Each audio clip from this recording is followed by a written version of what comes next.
Hey everyone, thank you so much for joining me today. My name is Laura Train Mama. Today we are having a look at the second story contained within this vintage, very old engines book. It's from the Railway series, number 20, Booking Bronco. I was lonely and miserable, Scarlowie continued, till at last the manager came. I hope now that you're a better engine. Yes sir, please sir, because I've asked Mr. Bobby to come and look after you. Mr. Bobby had helped to build me up in England. I liked him, so we soon had steam up. Come on, Scarlowie, he said. We must help the workmen finish the line before the inspector comes. I didn't mind pulling trucks with Mr. Bobby, and we worked so hard that by the time Rheneas arrived, the line was ready. Rheneas never got so excited and bouncy as I did. He worked without hurry or fuss. Trucks often played tricks on me to make me cross, but they soon found that teasing Rheneas was a mistake. He was shunting one day when I came along. I was excited. I'm pulling the director's train, I said, and taking the inspector tomorrow. Think of that! Rheneas pondered. You mind your bucks and bounces then, Scarlowie, he said at last. The directors won't like them.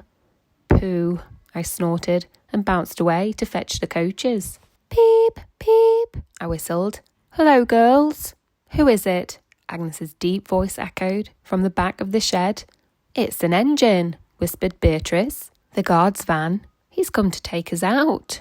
Beware of strange engines, warned Agnes. We must be on our guard. Our guard has just come, giggled Beatrice.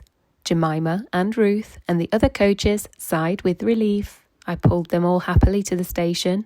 Agnes, still suspicious, kept muttering, Be on your guard, be on your guard. But I was too excited to listen. It might have been better if I had. I was sizzling with excitement as I ran round and backed down on Agnes. It's fun, I chortled. You may look harmless, she whispered, but we'll watch you. She took me quite aback. But even Agnes couldn't complain about our upward journey. We stopped at every station, and the directors got out to admire the arrangements. Everything went well. I forgot about Agnes, and the manager, smiling, joined us on the footplate for the journey home. It looks so easy, Mr. Bobby, he said, as we rolled gently down. Can I drive him, please? We were running nicely. First rate, I hissed happily, gaining speed. And, all unknowingly, I began to bounce.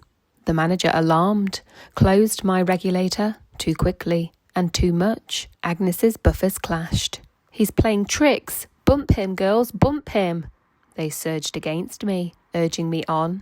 I bounced and lurched. I couldn't help it. The manager lost his footing, grabbed wildly for the handhold, and disappeared. Peep, peep, peep. Brakes! God, please!